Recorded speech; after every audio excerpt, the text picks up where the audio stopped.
Hello everybody, welcome to Planet FPL, the world where everything revolves around fantasy Premier League. My name's Suj. And my name is James. I bet you 10 quid, I'm not going to sneeze this entire episode. 10 quid, I'm putting on it. Okay, what have you started taking? I've been putting something up my nose, James. First thing Monday morning, thanks for sharing that. So one of our can I take you up on that bet, by the way?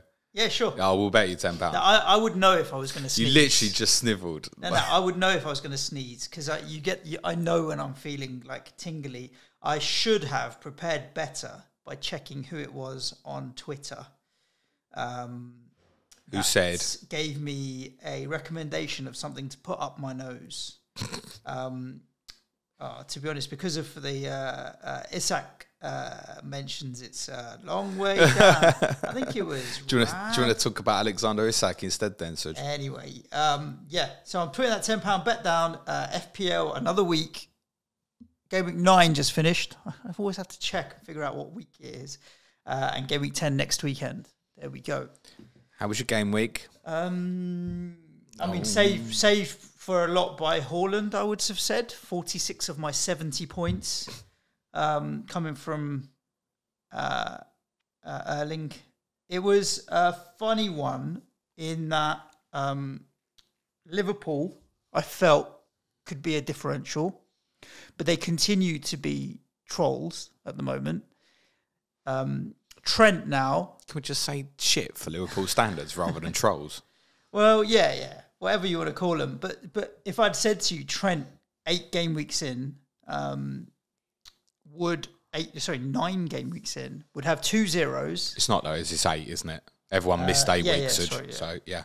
And they've played 7, I think, haven't they, Liverpool? 2 zeros, 2 1s, and a 2 and a 3. And a 17 against Bournemouth. And a 17. So it's like one haul, but what you want from players of that value is consistency. Even if it's not a haul, they're still chipping in with 5s and 6s. Yeah, if it's 6-2-2-17 or something, it's different. But there's nothing from Trent. Diaz got benched, which it's going to happen when you've got teams that have 4 or 5 decent strikers, and he came on and picked up an assist anyway, but obviously Diaz being benched. But yeah, Liverpool was a real disappointment. Mitrovic, obviously going off early as well, has added to my injury woes and may push me into taking a hit this week as opposed to wildcarding, because I think I still want to work towards removing my City and Arsenal. Well, there's only one Arsenal asset left. My 2 City assets in De Bruyne and Cancelo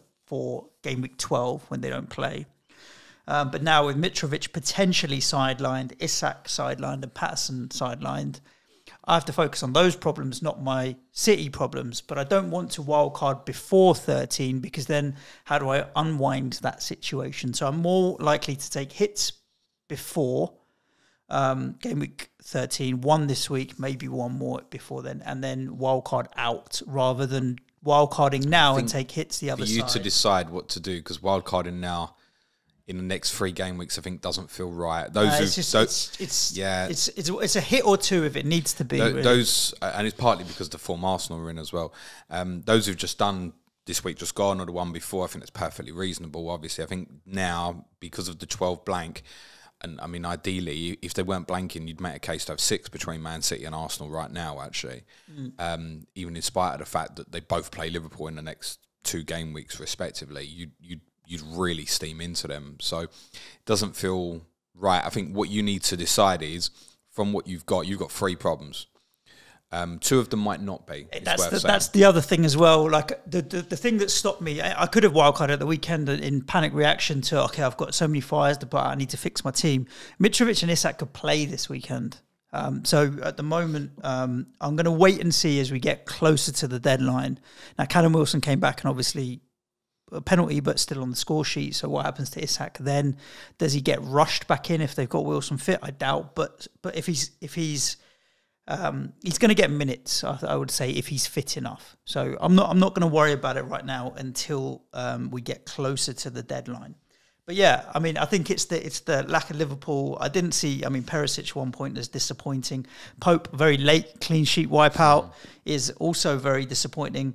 I mean, City, Cancelo at 1 point is fine. They at the point of after 4-0 in terms of the goals that Man United conceded, they didn't give a fuck really, did they? They were just kind of, oh well, whatever. Yeah, so disappointing to be honest with you. Mitrovic obviously a 0-pointer. So Haaland to the rescue is what I would say, and a few fires to put out. You must have dropped him rank a bit though, no? Yeah, a couple of 100k maybe. I don't even look. Yeah. No, 150k drop. 629. Yeah, because I'm right behind you now. Yeah. You must be what, only 2-3 points? I don't know. What are you, 510? How many did Bailey get for you yesterday? 3. 2.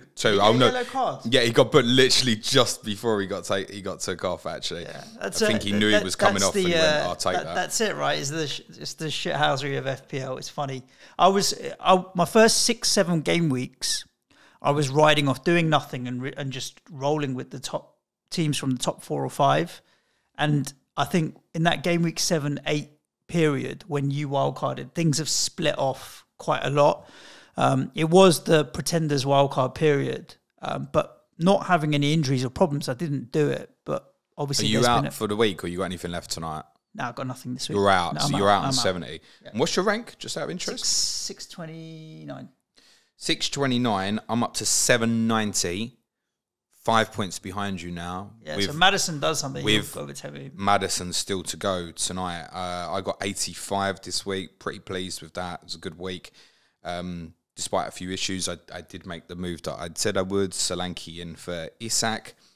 I got Kieran Trippier 7. Touch. Cheers, Eddie Howe, for taking him off. They never would have conceded if it was 2-0, because it was 4-0 and they made loads of changes while they conceded. KDB 8, Haaland 46, assist for Martinelli, Jarrod Bowen's 14. Yeah, I mean that assist goes in the Hall of Fame of assists. It's can I be honest with you? I own Jarrod Bowen as almost a joke assist. As good as Vertonghen's when Son scored against Burnley. At least Vertonghen did actually definitely touch the ball towards Heung-min Son. Like I've watched it back 30, 40 times, and I don't know how you could definitively say that Bowen definitely had a shot at goal, or even definitely touched it. So he's definitely trying to poke it towards goal, but the ball looks like it ricochets twice. Shamaka scores. I mean, it's not. The thing is as well, it's not like a 3-point assist. It's a 6-point assist. Because that assist was the difference between where he finished in the bonus. Yeah. So really did influence. I'll take it, and I'm not complaining, but I dodge. Those are the they go some way in FPL. Sometimes they go your way, sometimes they don't. You just take it. At the end of the day, it's like when you get a player come off the bench. Sometimes it works for you, sometimes it doesn't. That's the game, right? This is one of these moments where we have to say, yes, there is an element of luck involved. Oh, yeah, of course. I did not skillfully predict this assist. Yeah, I mean, it's a guessing game, is FPL. At the end of the day, it's a guessing game. I mean, you use your best skill to make a judgment, but all of the players, like Perisic, Cancelo and Trent, returned 2 points between them. The fucking 3 of the best fullbacks in the world. Could add Reece James to that. It's only another 2. In the world. So, you know, that's where all 3 could haul in a week and get 30 points between them. So big at the back. He's not working. No, at the moment it's definitely not. And when I wildcard, I probably won't go back to big at the back. You say that, but then Chelsea got a decent run of fixtures now defensively, particularly looking at Wolves and Villa as the next 2. You've got Trent's good fixtures from when City and Arsenal blank. So from game week 12 onwards, it's a decent run for them. Perisic is more Midland and stuff. Cancelo's got a great run again from game week 13 on the other side of the blank. So, yeah. We always say this, treat every season as a new season in FPL. We can always look at, and I'm pretty sure the likes of Trent, Cancelo will consistently do well and fire up in terms of their returns at some point this season. Timing is so important, which is a point I wanted to raise at the moment about understanding problems. What's the biggest problem? So I've got Mitrovic. Many of the listeners will have Mitrovic at the moment. We don't have the information. Okay, he on the international duty, he had an ice pack on him after Norway's win in Serbia. Marco Silva referred to the injury at the weekend as being part of that problem that was picked up with Serbia. That said, they probably looked at the game on Saturday and gone, let's get him off the pitch here. So we don't even know definitively that there's a definite problem. Yes, he'll probably have a scan and stuff. But he could be available this week. With Champions League games this week, it does not feel like a week to be busting in early transfers. There is still a very small doubt about Brighton Tottenham at the weekend as well, but I'm pretty confident that it will go ahead. I know Brighton. The fact that you've put buses on and stuff, I think they're doing what it's they not can. Tottenham. Tottenham have nothing to do with the coach that I've booked, though. It's a separate company, which is affiliated, like Tottenham subsidising the coach. It's only £10 return, which is good. But they're a separate entity as a company to Tottenham, so they would have run them anyway. There was a little bit of yesterday because Brighton had posted a video of De Zerbi's interview after the draw at Anfield, and they put a graphic up at the end about the next game at the Amex being Nottingham Forest rather than Tottenham, which caused a little bit of alarm. It does say right at the bottom, get your tickets for these games, and the Tottenham game is sold out. Yeah. So I just think they've put up a wrong graphic. That's all. We're pretty sure the game probably is going to go ahead. But if you're looking at, I don't even know where Leandro Trossard is in terms of value up or down. But just wait a few days. I can tell you because I bought him yesterday. Oh, is he about to go up again? Is he? I didn't buy him yesterday, but I can tell you the Brighton fans didn't put £25,000 in my bank account. You should elaborate on that because you sent a tweet. Oh yeah. I don't even know. I just sent it in the morning and left it. But when I own Leandro Trossard, he's shit. So pay me, you bastards, or I will buy him and break him. Anyway, problems. Coming into these next few weeks, we've all got something City-Arsenal. Even if you've just got Haaland, you've got something between these teams. So it's understanding what's the problems. Now, getting rid of City or Arsenal assets going into this week is not a problem. Even though Arsenal playing Liverpool, you're not selling your Man City assets this week at home to Southampton. I don't think you should be selling your Arsenal assets at home to Liverpool. So what's your problems? Is it Mitrovic? Is it Isak? Is it Patterson? It's about prioritising. Now I've got a flag on Mitrovic. If he's out for 4 weeks, he's my problem. But I'll tell you what, if he's only out for 10 days, I ain't selling him because of what's coming afterwards with the Bournemouth home fixture, the Villa home fixture. Villa home fixture, obviously, importantly, in the game week 12 blank. And I don't really know what I'm doing for captaincy in that game week as it stands. So I can look at Zaha, for example. We've spoken about him a lot. Yeah, I definitely want him. But after having watched Jarrod Bowen very closely at the weekend, I do not want to sell him now. That could be the start of something. James Maddison, I'm not going to want to sell before he goes to Bournemouth. I'm definitely not selling KDB this week. And I ain't selling Martinelli going up against Trent either. So unless I take a hit somewhere, I'm not getting Wilfried Zaha this week as it stands. And it might be Maddison gets injured tonight and we go, that's straightforward. Yep. Okay, I'm doing it. My biggest problem, though, rather than wanting to get Zaha and not being able to, if there isn't an issue with Mitrovic, it's Perisic is my problem at the moment. So I've got about 1.6 million in the bank. Straightforward, get Reece James for these next couple defensively. Wolves, Villa, Brentford seems to make sense. That said, one of the things I'm also thinking is downgrading that, Perisic, and I could try and force Zaha in for Andreas Pereira, which would leave me unbalanced. But if Mitrovic isn't going to be out long, I already spoke about this idea of moving Solanke to a 4.3 forward once we get to game week 13. So lots to ponder. And I'll be honest, I haven't thought about Mitrovic replacements greatly because I'd rather get through these Champions League games first before I overthink it. Instinct would be Wilson. Probably would be the one for me. Where will you end up with in terms of City and Arsenal for game week 12? At the moment, you've still got 3 City and 1 Arsenal. And I've got Martinelli, yeah. Same as me, basically. So it could be... I'm holding Haaland and Martinelli because of value. I'm not so bothered about the Martinelli value aspect of it, actually. I'm not that fussed about it. Haaland, just... It's not worth taking him in and out for one game, I don't think. KDB, I'm not too fussed about losing. I've spoken about Phil Foden quite a lot the last couple of weeks, and you know, for the saving of money there's a case to say, particularly on what we saw yesterday, obviously, that Foden will play a lot. This is the most confident I've ever felt. I've been saying it for a couple of weeks about confidence that Phil Foden is regularly going to play in the Premier League at the moment. And his output is the best it's ever been. Like I've been a very... on the fence about Phil Foden from an FPL point of view. There's never been a particular doubt that he's a hell of a footballer, but I've always been on the fence from an output point of view for FPL. Even me now, I'm like, okay, do you know what? At 8 million, he's worth it. Cancelo is... Underperforming. He's underperforming, but he's still performing the best of the premium defenders. Yeah. And he's also the only one we're clear about with Manchester City at the moment. Cole Walker obviously got an injury yesterday as well. Ruben Diaz, I suspect, was left out in terms of probably pace reasons, bearing in mind what United have done counter-attacking City in games in the past. So that's probably... Akanji, I think, is first choice at the moment as it stands, but Laporte's fit again. That's a bit messy. So if you still want a bit of City defensively, I still feel like it's Cancelo. And those last 3 fixtures, particularly before the World Cup, are particularly attractive. And I think they'll have Champions League qualifications sewn up by then, so there's no reason to think he wouldn't play. So Cancelo ideally wants to keep, but it could be one that I get to 12 and go, yeah, that's easy, go to Trent, and then come back for Cancelo, maybe even after Brighton, depending on how Brighton are performing. They were obviously outstanding on Saturday at Liverpool. But they also conceded goals, so it's yeah. But we would expect, despite what's going on with Liverpool, we still expect Liverpool to score goals. Yeah, it's true. Let's talk about these games. We'll wrap through the Bournemouth 9 games 0, Brentford 0. Why do you want to bypass the 12:30 kickoff? Arsenal 3, Spurs 1. I really would prefer just to fucking bypass the 12:30 PM kickoff if that's okay. Okay, I won't bypass. Go on, you give yours first, and I'll respond. I don't know because I didn't watch it because I was doing things with the kids. However, through the entire West Ham game, I sat next to an Arsenal fan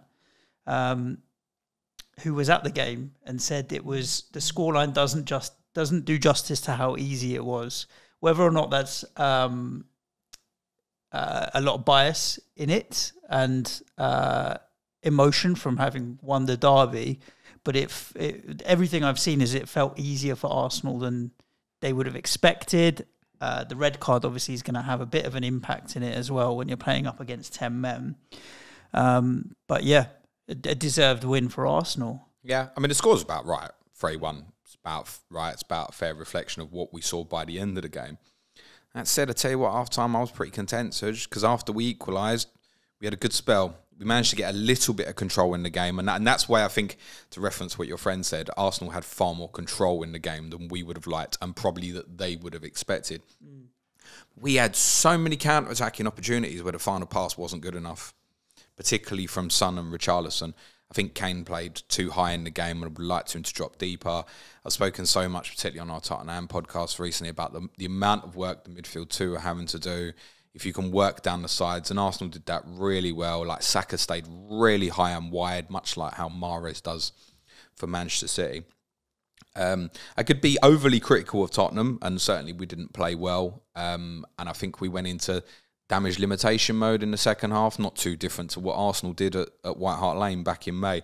But to be fair, I'd rather talk about Arsenal and say how good they were. They're the strongest 11 on the pitch, which I think is important. There were doubts around a certain few, Zinchenko, Odegaard. But that 11 that started, I think, is Arsenal's strongest 11. And that's really important for them, and it's relevant. They have a number of players who have improved them massively this season. William Saliba is the real deal. He's top level, honestly. He'll have likes of Real Madrid's and stuff sniffing around him in the next 2 years. Yeah, the problem is he won't sign a contract at the moment, will he? So, I mean, look, if Arsenal go on and run the title, say they won the title, he probably would sign a contract because you're signing with the champions. But yeah, I can see what you're saying there is that he's stalling because he knows now that he is the real deal. The way the fullbacks play with Zinchenko and White often tucking in gives a kind of element feel about Manchester City where they narrow the pitch. And again, it's relevant then that Saka particularly and also Martinelli stay high and wide. And I mean, it's necessarily great for their returns, but then Saka created 5 chances at the weekend, so it didn't overly stop him. He's brilliant. Jesus up front is also absolutely the real deal. He has made such a difference to them. His all-round play is outstanding. He doesn't, in my opinion, he doesn't have a huge weakness, Jesus. And I think ultimately, although it's all hurt to hear for the Tottenham fans, lost to a team that is far stronger at the moment. I've had a lot of piss taken out of me over the last couple of years by regularly saying I think they're better than us. And I might have been wrong a bit because of obviously what our front boys can do, can win any game at any time. Right now, they're stronger than us. Right now, by the way, they're stronger than Liverpool. And I would be very, very surprised if Liverpool went to the Emirates and won at the weekend. Yeah, I mean, the conversation with this Arsenal fan, Clayton, was like, Liverpool are coming. Oh, it's Clayton. Yeah. Well, you should have said that. Clayton knows his onions, in fairness. Yeah. But it was, you shouldn't be, well, where are Liverpool weak, their midfield can be if they haven't got Thiago Fabinho, like if Milner's playing in there or Henderson, and Partey and Xhaka are strong at the moment with Odegaard dropping in. Where are Liverpool weak in the fullback areas? Trent and Tsimikas would probably play. Well, where are you strong? Saka and Martinelli getting in at them. So their weaknesses are Arsenal's strengths. So I fully expect Arsenal to give them a game, and probably I would say they should be looking to take the 3 points, shouldn't they? I think what I would say, despite that, is I wouldn't go investing in Arsenal new. So if you're sitting there at the moment, blank is a big problem, isn't it? Yeah, if you're sitting there with regret, for example, I don't know, maybe you've just wildcarded and got, say, Mitrovic rather than Jesus, or you've gone down a different path. I wouldn't go back to Jesus for Liverpool at home and Leeds away and blank. I would look somewhere else. Jesus is not in my mind, Suj, to go from Mitrovic to Jesus. Then give me 5 players between Arsenal and Man City. No. I moved off him. Right. It might be the right. It might be the right logical, immediate move, but it just doesn't make sense to go back there. Yep. So I don't think you can invest in Arsenal new. It also doesn't mean. I definitely do not think you should be selling your Arsenal players ahead of this, particularly Martinelli specifically, and also if Robertson's not back, Saka as well. I would not want to be moving on this week either. And again, Jesus you'd keep. So I think you keep the Arsenal players. The other player we haven't spoken about too much, but we have mentioned a few times, saying, hang on a minute, this is different now, is Xhaka, who obviously scored the 3rd goal. He's 5.1 million. 40 points, Suj. It's only 3 less than Martinelli so far this season. It's 1 more than Saka, 4 more than Odegaard. He's one to come back to. Honestly, he's playing like an offensive midfielder who has license to get involved. He's creative. You've seen how high he's got by obviously the 3rd goal at the weekend. However, you cannot buy him at the moment. Same reasons. Mm-hmm. Just couldn't justify it right now. They will, if they keep their squad fit, in my opinion, be the team that is closest to Manchester City this season. It is important they keep that fit. If they start losing the likes of Saliba, Partey in midfield, Jesus up front, if you take that spine away, it's different. Because they don't have the quality in depth behind, but that applies to a lot of teams we could say that about. To be honest, really good. It wasn't like we obviously went there and lost 3-1 last year, and Nuno decided to completely empty the midfield, and every time they won the ball, they looked like they were going to score and walked through us. This was very different. And actually, again, although they well-deserved victory, you look at the goals, one's long range, the second goal is a catastrophe from our perspective, in terms of there's 2 errors from Lloris, and unfortunately when Hugo makes a mistake, it always seems to be against another one of the big 6. I don't know why that is. Romero had a bad day, doesn't cover himself in glory on that second goal either. And the 3rd goal happens because Conte doesn't change the system quick enough when Arsenal smell they can finish the game there and then, exactly like we did when Holding got sent off in May. This is a far better Arsenal than the Arsenal we lost to 10 months ago. So a lot of people have been making comparisons saying, well, you haven't improved, you've still gone there and lost 3-1 since. No. There's been improvement. And also narrative. A lot of what I'm reading is, and I don't disagree with it, is Tottenham playing negatively without the ball. One, start considering Arsenal as a top team right now.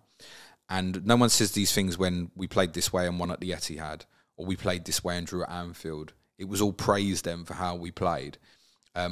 This time we didn't get the result. And Arsenal thoroughly deserved it. No arguments. For Spurs... Why is Perisic a problem? Well, it's a problem, Suj, because he's not really getting the returns, quite frankly. No. If you look at him, his last 4 games is 1-1-2-1, Suj. So maybe just start doing what they did at the start of the season and bring him off the bench, because he was doing right for me as an FPL asset when he wasn't actually bloody starting. Well, you've got him as well, haven't you? Yeah, so, how are you feeling about him? I've got to sort this City Arsenal situation out for game week 12. But come the other side, when we come out on wildcard, it's very 50-50 if I'd still own Ivan Perisic. Very 50-50. I mean, the reality is 2 that he took himself and the flick on for Kane against Wolves. So is that enough It's not enough. You know, he had one decent effort in the first half where he probably could have cut in a bit nearer.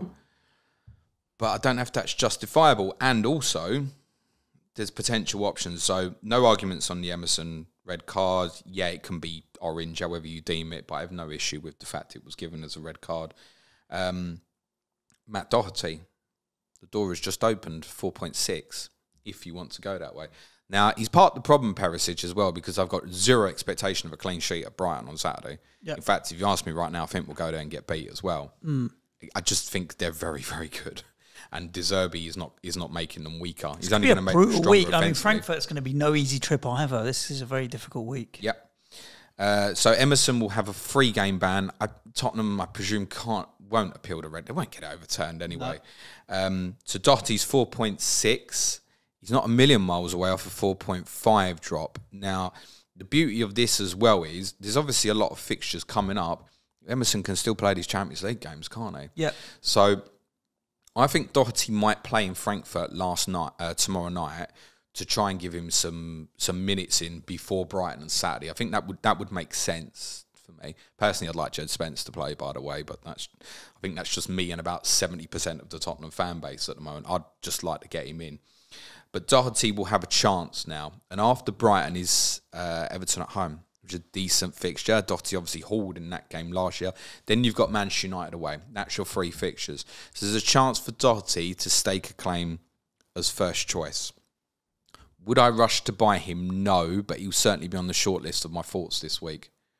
Because going to Perisic to Doherty might open up a little bit of money somewhere else for something I perhaps haven't considered yet. So Matt Doherty at 4.6, you should keep your eye on. I wouldn't overly steam in this week, but because of the fixture, if it works for you from a timing perspective, you've got my blessing to say, yes, he should start the next 3 Premier League games. I really don't think we'll see Perisic at right wing back. Again, it was awful against Leicester. So I think you've got Perisic competing with Sessegnon in the immediate, whereas for the Premier League games, and because Emerson could play in the Champions League, looks like Doherty's got a free rein on it for the immediate, and as I said, chance to stake his claim. Cool. Spence is 4.2, by the way. If he did, I think he's really going to. I mean, I'd like to see him more involved. Kulusevski, big miss for us again at the weekend. Apparently, it was a lot of talk in the Tottenham community about moving to 3-5-2, which I'll speak about more on Tottenham. But it seems Basuma actually was a doubt going into the game as well. And as Oliver Skipp hadn't played in the Premier League since January, I think Conte decided it was too much to change system. In hindsight, he's probably wishing he'd played 3 in midfield, I imagine. So let's go to Bournemouth 0, Brentford 0. A game that, from what I've heard, sounds as exciting as the scoreline, mate. Yeah, everything that was warned to Solanke buyers about Bournemouth's XG and creativity, all correct in terms of this fixture. That said, they definitely should have had a penalty in the first half, in my opinion. We don't know if Solanke would have taken it, by the way. I did check with our Bournemouth correspondent, Neil Grove, and he said he thought Solanke, but they didn't definitively know. Tavernier takes a lot of the set pieces, so it could be him, for example. They changed system, Bournemouth. They played a diamond for the majority of this game, which kind of counterproductively eliminated the idea of bringing Kiefer Moore into the team, who started up front alongside Solanke. Moore's strength is obviously in the air. Yeah.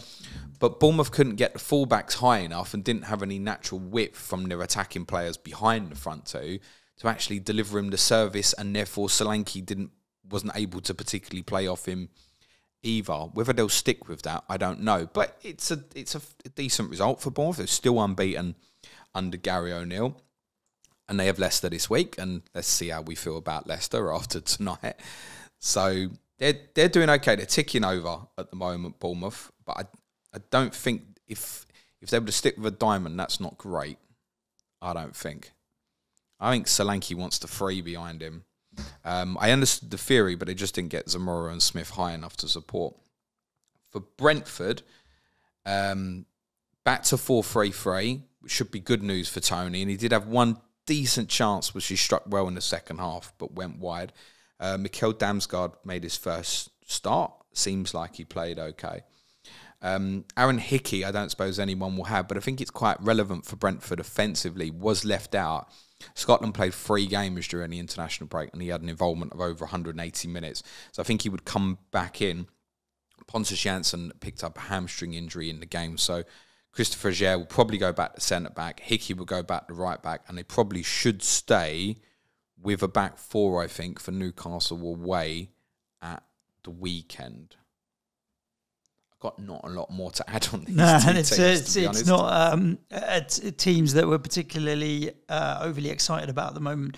Crystal Palace, however, have just come out of this game against Chelsea, despite it being a defeat, and now go on a really good run. When I heard that they'd gone 1 up, it wasn't a particular surprise. I mean, this game could have gone a completely different direction had Thiago's handball been given as a handball. You think it's red? Yeah, he was the last man, and it was on purpose. I think the fact the that last it man was... is on purpose. It's one of them where probably technically it was, but I think it's a bit of a silly one. It's not a certain red card for me. No, but... Because I think...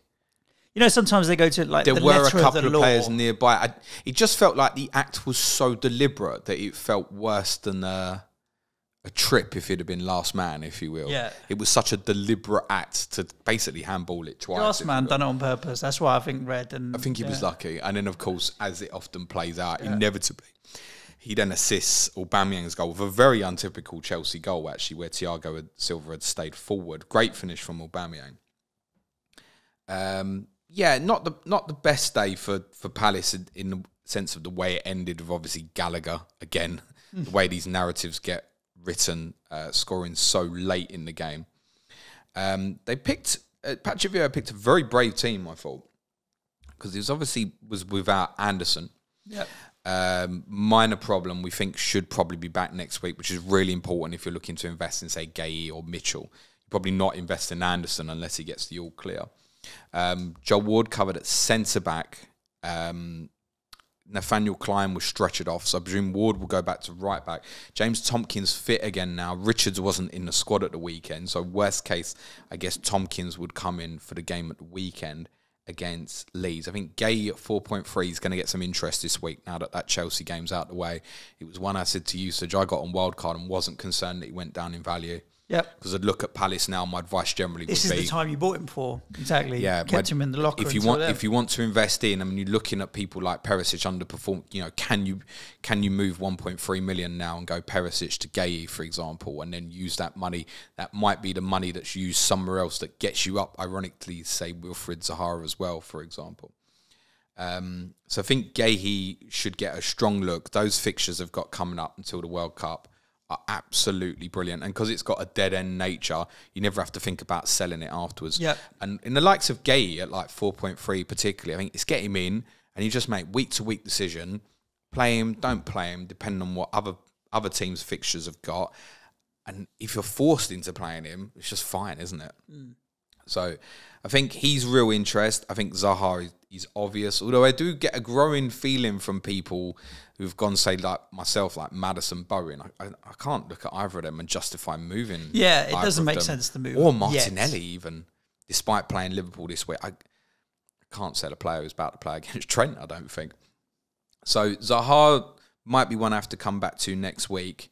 I know a lot of people have been asking about Eze and stuff. I just don't really see him as a fantasy asset. They played Elise and Eze, which was 8s. Yeah, that's what I meant about the brave team selection. Yeah. Chelsea played basically a 4-2-2-2, it looked like, and I haven't seen a huge amount of this game. Ben Chilwell did play at left back. I know Gary Mantle said he didn't overly get forward, did have a shot in the second half. No idea what that means for when Cucurella's back, because Cucurella missed out with illness. Yeah. So does that mean Cucurella's back? They go right back to left. He goes to left-sided centre-back. Chilwell plays wing-back. They move Sterling back to wing-back. It's just too many question marks on every Chelsea asset for me, except for Reece James, who played Wilfried Zaha very well. So James is the only one of interest for me at the moment. I wouldn't be thinking, like, if I need a Mitrovic replacement, I wouldn't be thinking, oh, can I force myself up to Havertz or Aubameyang because I've got Wolves this weekend? I don't really know what Chelsea are going to do system-wise. We don't have enough information. Jorginho may also have got an injury. Apparently didn't play very well at the weekend, but may have got an injury as well. That may impact how they set up. It just feels a bit messy. Fofana's the other one. I think he's 4.4, isn't he, Wesley Fofana, at the moment? Cheap, yeah.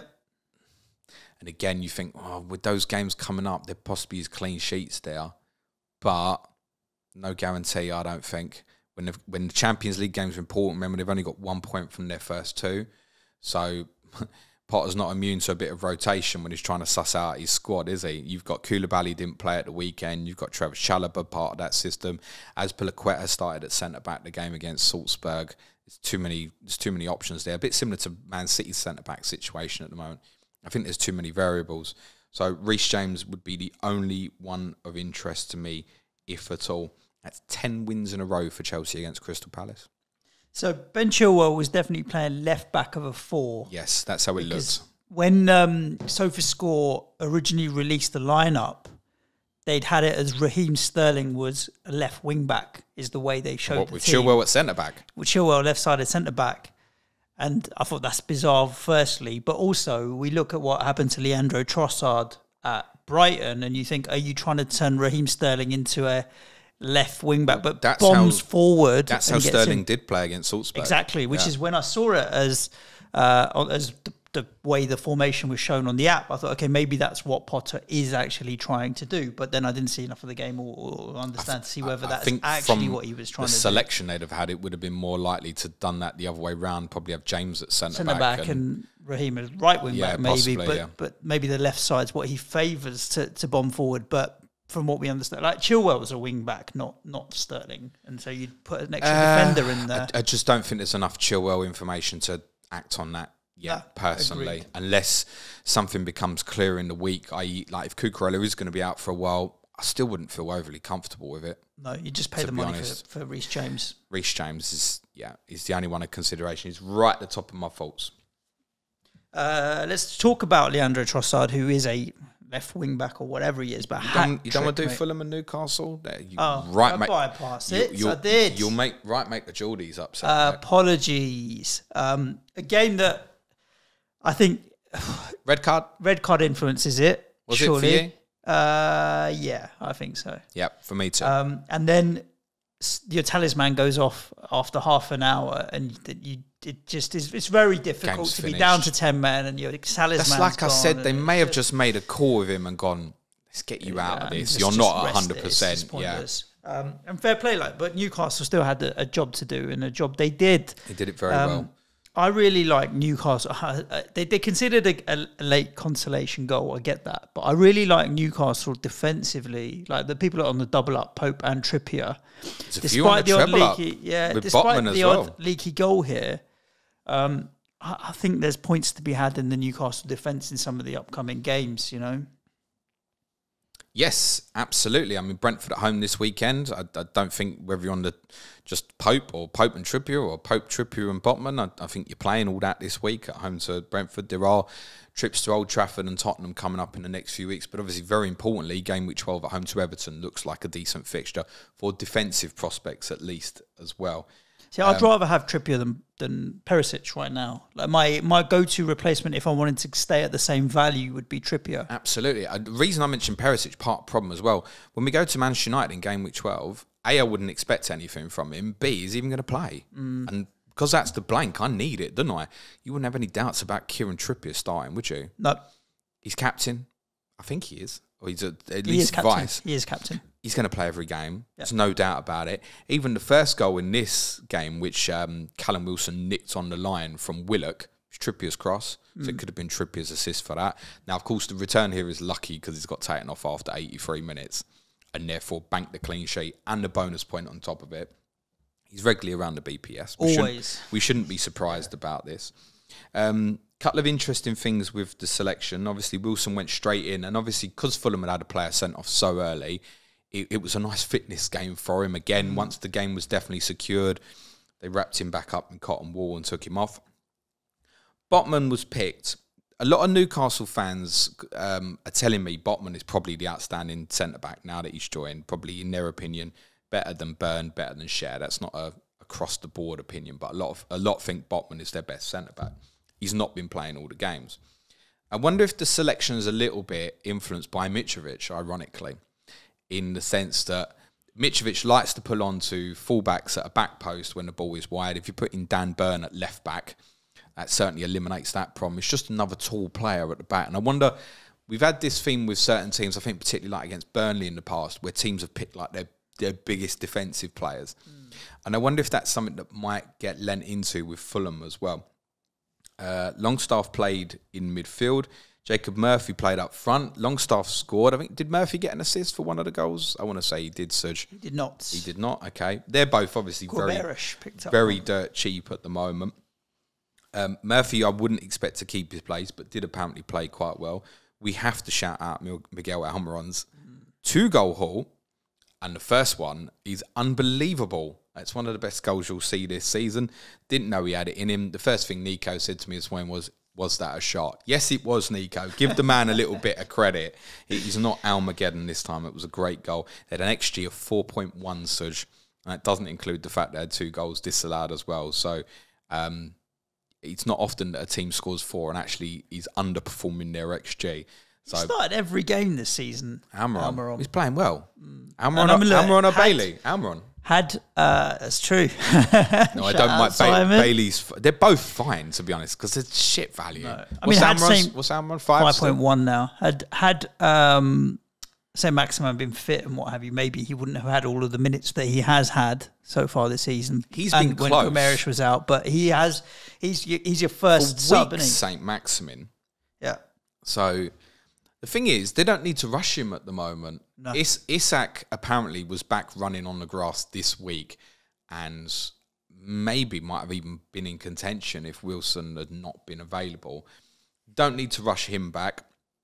So that's important for you to note this week, Suj, that he may even get past fit and might not start anyway. Yeah, I would expect him to come off the bench maybe, but it's... Well, I don't... We've spoken about, once they're all fit, probably St. Maximin left, Isak right, Wilson through the middle. Wilson up front, or it could be they go to 2 up front and play St. Maximin in the hole, move to more like a diamond possibly. But he can't take Almiron out at the moment, I don't think. He's always been hard-working, willing runner, but it's always felt like someone who goes down blind alleys. There is an end product at the moment. How many attacking returns is he on, Suj? 3 only. It's just the 3 goals, yeah. The goal against Man City, wasn't it? Yeah. But what do you expect at that value? I mean, he's cheap. I wouldn't go and buy Almiron. No, I'd buy definitely not. I was going to say I'd buy Xhaka, but I wouldn't because there's 3 better Arsenal players that I'd like to have. If I owned Almiron, I'd probably start him this week. Yeah, I mean, look, 3 of the next 5 is Brentford at home, Everton at home, Aston Villa at home. Those are good home fixtures. But how long does he stay in now? No, I mean, I think why he performs well overall. What I mean is, I think once Newcastle got their players back fit, it will only take one, let's say, inconsistent performance, and he'll be out of the team. Yep. Or one of if St. Maximin's fit again, for example. Yeah, I don't think you could invest in him new. Wilson, as I mentioned earlier, is probably the one if Mitrovic is going to be out for a while. But I think even if I had confidence that Mitrovic is back for game week 12, he's not going for me. I'd keep him. Yep. Wilson, arguably the one, and it helps that fixture against Everton in 12, although they are the best defensive team in the league at the moment, Everton. For Fulham, Paulinho was suspended, was obviously a big miss, and they had other issues. Kenny Tete didn't play at right back, so Mbabu played. Kazawa played at left back. He's been short of fitness, went off injured as well. They moved to a back 3 in the second half, which helped somewhat, but the game was long gone by that stage. Willian also wasn't available, may have picked up an issue, and I'm not sure that Daniel James is going to be great for Mitrovic. I think we've spoken about this, Fulham plays to his strengths. I don't think Daniel James is going to play to Mitrovic's strengths, actually. I think it's more one, could you utilise him late in games? Paulinho being back this week for the trip to West Ham will be as important for them as Mitrovic being available. And I wouldn't even, by the way, if Mitrovic is out for a few weeks, because of the immediate fixtures I've got, I would consider Carlos Vinicius as an option here.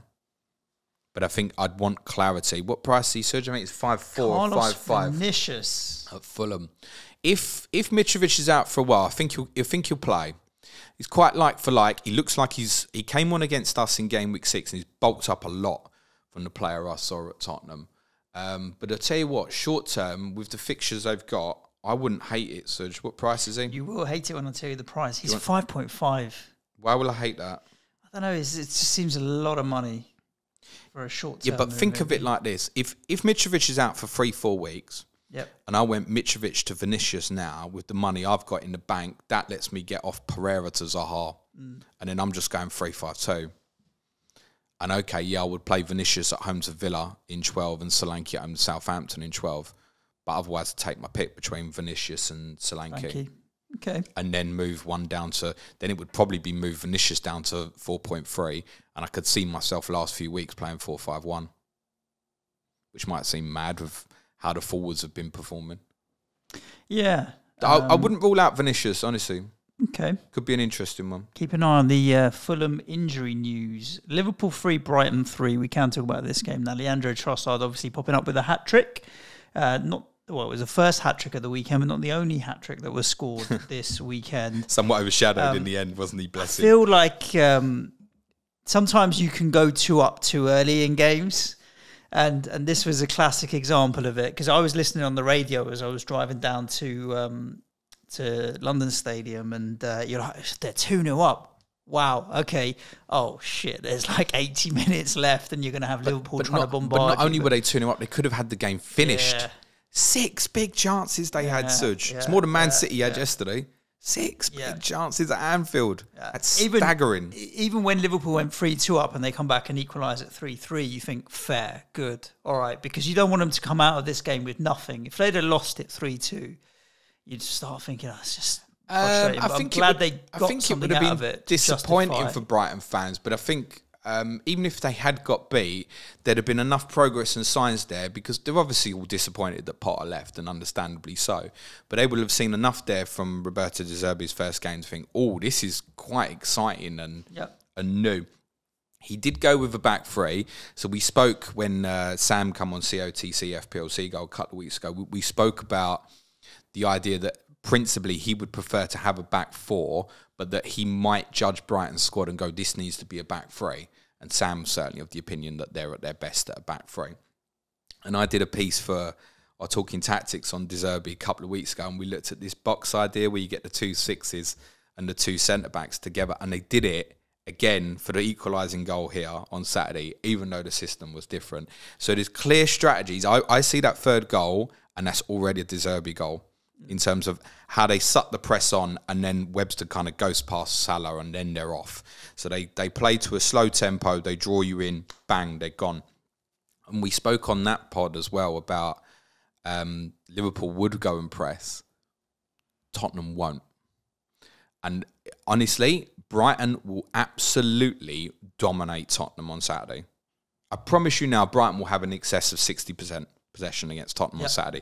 Do not be surprised about it. Doesn't mean Tottenham can't go there and counter on them and win, because clearly they are going to give up opportunities as well. But you will watch the game on Saturday and be like, oh, Tottenham are so defensive, negative. Anybody who presses this Brighton team and gets it wrong is going to get beat. They will challenge for Europe, I think. But they're going to lose some games where someone gets it right against them, and they're frustrating because the game becomes really slow and teams will counter on them well. But they've got good players. Trossard, Suj, do you want to go first? Or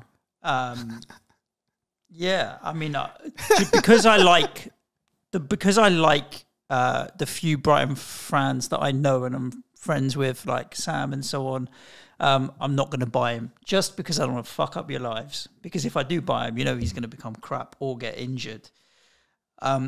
We know this player's been in there, right? This level of output, and it's not just this season. It was the back end of last season as well. He's just frustrated previously, but there are times when suddenly it clicks for a player and it's all coming together, and he's there and he's high on confidence. There's no doubt about his ability. Yeah, good player. It may 6.7 million. It may feel a little bit like chasing points, and I get that. I certainly wouldn't have been tipping up Leandro Trossard last week. But when you look at what's to come, potentially, and I think that the fact that he looks like he's probably going to be closest to Welbeck if they stick with the system they have, The next 3 fixtures are good, and that includes Tottenham at home this weekend. Then they go to Brentford, and then it's Forest at home. So, I'd ask you, do you intend to get Mo Salah for game week 12? I do. You do. If you didn't, who do you think you would captain in game week 12? Which is the week, obviously, where Arsenal City blank. I'm going to hold Luis Diaz. If I was confident that Luis Diaz would start, I'd possibly go to him. Yep. But it's a bit of a dog's dinner. Trossard at home to Forest? There's interestingly, right? We're obviously if someone said they were going to do it, I'd be like, fine. I still won't say essential, right? But we're obviously in a status now with captaincy for FPL where most of us are just blindly going to captain Haaland now. Like, to be honest, when they go to Liverpool next weekend, as it stands, I'm not thinking twice about it. I'm just going to captain him because I know that the space in behind is going to be there anyway. Yeah. And let's be honest, they're not defending well as seen. Yeah. What's there to fear? It would almost be like going. People say, "Oh, you captain Haaland because of EO." It would almost be like saying, "Well, you're not captaining him because you're looking at the fixture rather than what's in front of your eyes for Liverpool away next weekend." So 12, there's options, right? You've got Trossard at home to Forest, you've got Zaha at home to Wolves, you've got Maddison at home to Leeds. I'm talking about kind of mid-price midfield players where there's ones you can punt there. Where if you don't go for Salah, for example, Tottenham are at Manchester United. It's not great, is it? Chelsea are at Brentford. With Captain Reece James at Brentford. It's not great options in 12. It's wide open. And what's got me thinking about Trossard is that. Would I rather captain Trossard against Forest or Zaha against Wolves? Despite Wolves not being in good form right now, it's their attacking problems that Wolves are causing them issues, not defensive. So, sure, yeah. Wolves will still be tidy defensive. Maddison against Leeds? Because this might be the sort of thing that becomes Leeds my captaincy choice. Went down to 10 men and still managed to hold out for a clean sheet yesterday. It's not the Leeds of old that used to be kamikaze and will win 4-3. I think Leeds defensively are solid enough as well. I'll be honest, the one I was thinking about was Mitrovic against Villa. It might be Carlos Vinicius now. It could be Callum Wilson against Everton. It's open, I think. I'm not sure that I want to get Mo Salah in for the sake of 1 week of captaincy.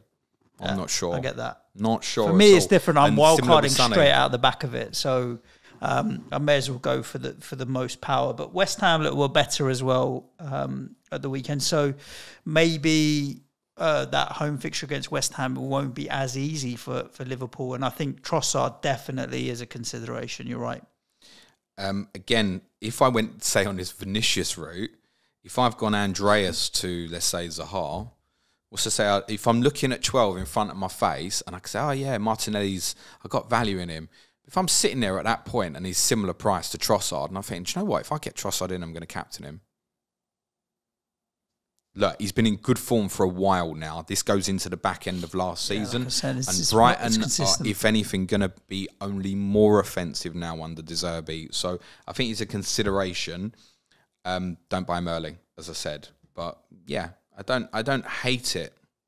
I think because of the overall fixtures, i.e. Brighton still go to Man. That's the opposite. You go, I capped him in 12, then you got Man City away in 13. Do you want to look at it? I'd still have a preference for Zaha, personally, as an overall. But if it's a captaincy, Trossard maybe for 12, Suj. I don't hate it. I don't hate it. Liverpool, we must obviously talk about a little bit. So on that COTC podcast as well, Dan dropped a real nugget of something that I hadn't really thought about, FPL Loco Lord, where he said he thought it was going to be Firmino versus Jota versus Nunez. Because one of the things I'd said, surely Jota's going to impact Diaz's minutes now that he's back fit. And his opinion was very much that it would probably just be, through the middle. And when they're chasing the game, we've seen them move to 4-2-3-1 a few times, drop Firmino into 10. Jota could also play that role. Now, obviously, Diaz didn't start and Carvalho still played again as a left-sided forward. Perhaps because obviously he came back late from Colombia, that's right? Very so true. A lot of players didn't play this weekend or start because they'd come back late from international duty, like Antonio and stuff. I'm not referencing it, though, from a Diaz perspective. I'm referencing it more from sort of Nunez, Firmino, Jota. So Firmino, every year this happens where he has a haul or two and people get excited about him. Don't go there. Sorry. Okay. I know he's got good returns in his home games, but please don't buy Roberto Firmino. Diaz, I think, is fine. I wouldn't stress about that. So you've got, I think that's cool as Suj, you carry on. Salah. Is he worth getting in? Primarily, I think, now for the West Ham game. And those who captained him this week, it's cool as that the game finished 3-3. Ironically, you know it was game week 9 last year, Havertz, didn't you? Couldn't make it up, could you? Nah. So when we get to game week 9 next year... Havertz was worse last year than the Salah situation this time around. 3 goals. It's still a brutal bad beat. Yeah. From a fixture perspective, because a lot of us did it on the fixture, didn't we? Yeah. And Liverpool have drawn 3-3, and if I'd said to you pre-game, Liverpool going to draw 3-3, you'd probably, it's probably a goal and assist in there for Salah at least or something. You go for it. You can't expect Haaland to do what he would have done. But... that is now a lot of cash for a player that often now we're not going to captain as it stands. And actually his performances wouldn't be justifying it anyway. Even if Haaland wasn't around at the moment, I think we'd be having debates about should we be looking at KDB this weekend, for example, at home to Southampton, rather than Salah at Arsenal. I think we would be having that conversation. I don't know if I want to... It's obvious to go De Bruyne back to Salah in 12. Obvious. I don't know if it's right, though. I don't know if it's right. I'm not going to make an early decision on it. I wouldn't be buying Salah before Arsenal. I don't mind him against City, by the way. I think he's more likely to return against City than he is against Arsenal at the weekend. But there's, I think if you're on, you've probably got to keep, haven't you? If you're on... Because you look at 12 and you will captain him if you've got him. Yeah, and I think anybody that's on will probably have 2 or 3 City and Arsenal problems that they're trying to solve first. What's more concerning for Liverpool at the weekend is Matip being back, we thought would solve a lot of problems and didn't. No, and it could be that he's not fully fit yet and stuff. I'm going to do a bit of a deeper dive for our Talking Tactics this week for patrons on Liverpool defensively and looking about what the problem is, because it's not just... I know people highlight Trent on the first goal. It's not great, but it's not terrible. He's been singled out, and I've admittedly singled him out as well. I've also singled out VVD. There's a lot about them not right. They look sluggish off the ball, which, again, if you get in that halfway house against Brighton of press or no press, you can't decide. You're going to get done. And there might have been an element of that. Not sure what Brighton was going to do. Might have led to what happened early on in the game. They have major, major defensive issues. Tsimikas at left back, he's not the answer. I think Robertson being back fit would be helpful. I think Tsimikas probably is... Martinelli against Trent and Saka against Tsimikas at the weekend. If Tsimikas, if the rest of the back line was in form and playing well, like VVD was solid and not shaky, you'd probably get away with it. But when everybody else around is not in top form as well, it's when it can potentially get exposed, right? Jesus has scored in his last 2 home games against Liverpool as well. Admittedly, that was for City. But he's got a record of scoring against Liverpool in the past as well. The midfield 3, probably the strongest on paper. Henderson, Fabinho, Thiago played together. They're not on it. No. The title can go for them in the next 2 weeks. I wouldn't rule them out yet. It's so long to go. But definitely in the next 2 weeks they could lose. If they lose to Arsenal, lose to City, they've no chance to win the league. If that's what happens in the next 2 weeks. Southampton 1, Everton 2. Again, a game, I was listening to the radio as I was driving down, and goal goes in. Southampton have scored. I'm like, okay, I didn't see this coming. I thought 2-0 Everton and a clean sheet, but it didn't last long, because within 10 minutes, it turned around and Everton were winning and ended up taking the points. Back-to-back wins for them. Mid-table now, fairly comfortable. And as I said, best defensive record in the league for Everton. Unbelievably. Was it 4 goals they've conceded all season or 5? No, I think it's more, isn't it? But I think they're under a goal a game, aren't they? Wow. At the moment, I think. Listen, Frank Lampard, we got asked a question recently about Lampard versus Gerard, and I said I think it's very easy just to be criticising Lampard. He's got to get some credit here for what they're doing defensively, 100%. Which is very much marshalled at the moment by Connor Cody. He's doing absolutely great for them. They've got some leadership and some organisation back there on the field.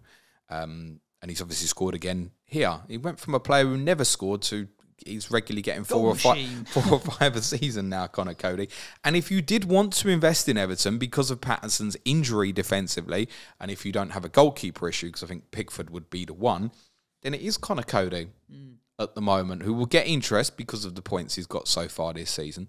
They do, after the Game Week 12 fixture at Newcastle, they have a good final 4 fixtures going into home run. And Everton is going to be a topic, I promise you, in these last few weeks before the World Cup. Anthony Gordon missed out because he'd been ill in the week, Suj. So I would expect him to come back in. That said, his replacement, Dwight McNeil, fired in the winning goal. They're much stronger in the midfield area now that Idrissa Gueye's back. I think we've seen that already in the game against yourselves, Suj, and the victory at the weekend. That said, the goal came about after Everton players had blocked about 4 shots from Southampton in a mad kind of moment, which had come not long after Everton equalised. It could have easily gone 2-1 the other way, and Southampton did have a few near misses near the end. I think this could easily have ended up as a draw. Southampton made 6 changes, which included a Premier League record, Suj. So the first team to ever play 5 players with double-barrelled surnames. Wow. That's a new one for you. Wow. For the record, Walker-Peters, Bella Kochop, Kelechi Char, Ward-Prowse, and Ainsley Maitland-Niles, who I must confess, when I saw the team sheet, I'd forgotten had even joined them. Yeah. I'm the same. They changed the system. Basically, this was more of a flatter 4-4-2. They have a lot of chopping and changing going on at the moment, Southampton. I don't think you could have any faith to move into them. And I think there's more and more people thinking they are sliding into trouble.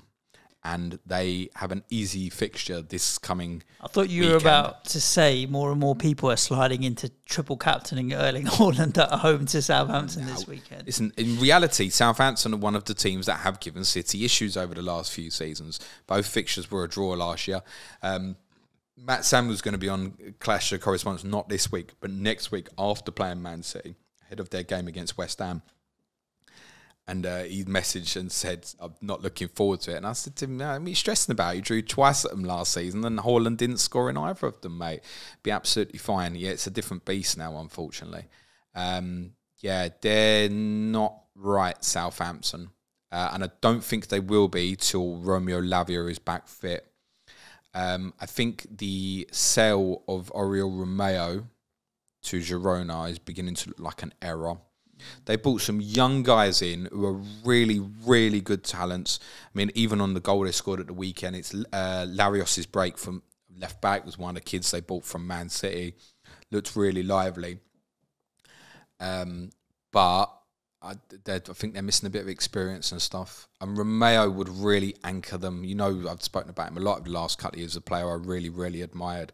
They might have let go of him a year too soon, I think. Because actually, this team looks really reliant on Lavia getting back fit. Yeah. West Ham 2, Wolves 0. A game you watched closely, you say, because you're watching Jarrod Bowen with his amazing assist. But to be fair, you ain't going to argue with his second goal. I would, honestly, it's unusual for me. I did watch him more individually than I normally would watch my players that I own in fantasy. And that's because I think I needed to see something in him and his movement. And to be honest, quite early in the game, he just looked a bit fitter, a bit sharper. Direct. When he picked up the ball, it was like, right, let me see what can I cut in left? Can I cut in right? It was it was much better to see Bowen in that kind of form.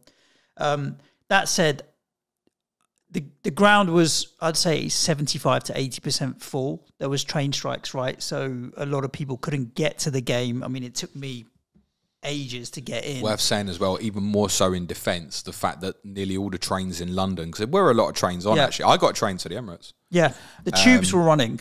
But I got a train as well. Oh, okay, fine. But everything train-wise was closing down about 5:30. Yeah, and so you couldn't have got away from trying Stratford. To train it, but I wouldn't. There was no train, so it was a very difficult one to get to. But with that in mind, it was probably one of the flattest games I've been to in a long time. Like you missed the first 6 minutes. 6 minutes I missed. Wolves were outstanding, mate. They had a good chance, I heard, in that 6 minutes. But after that, I mean, they just seem so toothless in attack. They can play nice football, but they just don't ever feel like you're going to score a goal. I don't think West Ham got out of second gear, to be honest with you. There were a few moments where we had some nice passages of passing play. Skamaka definitely adds that little bit more intent. When he gets the ball, he's a footballer. He's going to try and do something with it, whereas he just has footballing ability that Antonio doesn't. He'll look for a pass. But then Antonio play has better. certain elements to his game. Like I still feel like, say, like when you go to Liverpool in game week 12, like I would want you to play Antonio. Yeah, I'm not 100% sure. I But still the ball think there's a place for it. The ball that Scamacca played to Bowen that then came back to Scamacca, like Antonio's never playing that pass. And he also ain't finishing that either. No, but he's never playing that pass. And it was a phenomenal ball through that puts Bowen in. It's got Wolves turned on their heels. Defensively, we kept a clean sheet. I mean, the Wolves coulda, shoulda scored. They had a few chances, whistled past the post. And Diego Costa, when he came on, interestingly, looked lean, mean, and lively. Did he look lean? Yeah, I thought he should have scored the header. He was getting about more than I thought he would. He was far more involved than I thought he would be. They were better when he came on. And yeah, he looked okay, but I think Wolves were in trouble. It's still not right from West Ham, but there were changes made. Cornet started the game instead of Fornals. Scamacca started it instead of Antonio, and we moved Kehrer to right back, and Soufal didn't start. I don't know if he's taken a leaf out of Arsenal's book, and Ben White's now playing right back. Take a centre back and make him a right back. But Kehrer does play right back for Germany. Because obviously he played right back for Germany. I said to you, could he move that way? Yeah. But we did see it. Cornet didn't last the first half, though. He had a knock and had to come off, and Fornals came on. He's going to be one of them, isn't he? Yeah, unfortunately. Frustrating. West Ham didn't get out of second or third gear, but didn't need to. The challenge on him where he picked up the injury wasn't clever, by the way. No, it wasn't good. I think, West Ham will take the points and run. 2 good goals, 2 good finishes, and not a team that I'd be looking to invest in from an FPL point of view at the moment. Jarrod Bowen's ownership is still very low. It's like 3.6% or something I saw. Well, that 14-point at the weekend's arguably my best return of the season. Massive. I'd say, in terms of the impact it's had for me. So Scamacca's down to 6.7 million. I'll be very honest. If I'd have been wildcarding this week, I don't think I'd have gone with him, I think I'd have gone straight into Zaha and not gone for him. Whereas the week before, it seemed more obvious and seemed silly in hindsight away to Everton that it was right. But then watching him at Everton, like he wasn't right, you weren't right. Nah. That was different at the weekend. And actually, all the things we say about Wolves, they are all right defensively. Yep. And you don't expect... I feel like he could have got more at the weekend, but he just looked really lively and on it early in the game. He was being more direct, I think, than he has been, and maybe trying stuff that he sometimes was checking back a little bit in the first few games. Do you want to crack in Jarrod Bowen's stat? Yes, please. 82% of his Premier League goals have been scored at home. Wow. Okay. It's a large percentage. Big chunk. That's telling you more than 4 in 5 are scored at home. West Ham's next game is at home to Fulham. Like, I cannot sacrifice Bowen for Zaha this week, for example, which just does not make sense. The atmosphere is going to be much livelier. We've got a European game on Thursday, which will see rotation. Scamacca's going to get interest because he's dropped from 7, his starting price, to 6.7. He came off after 70-odd minutes for Antonio. And like Clayton, who was with me, was like, well, that's a bit, why is he coming off? I'm like, this happens every game. If Antonio starts, Scamacca comes on between 60 and 70 minutes. And if Scamacca starts, Antonio's going to come on for 60 and 70 minutes. Those two are going to do that hokey-cokey a lot this season. So if you're going to go in, you're going to get frustrated with that happening. Just take it as it is. Do you consider him as a Mitrovic replacement?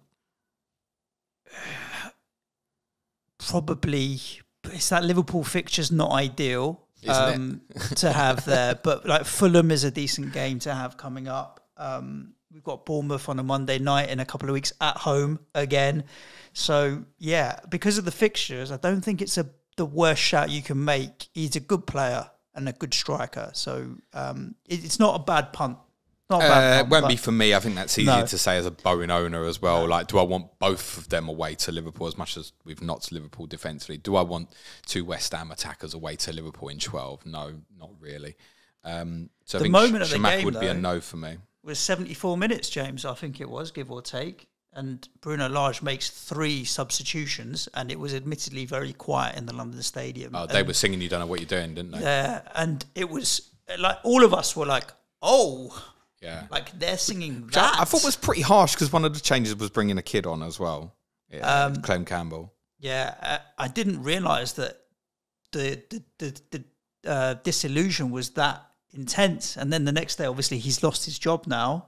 It was serious. Yep. But honestly, everyone around me was like, oh, like you guys are singing that. Yeah. Whoa.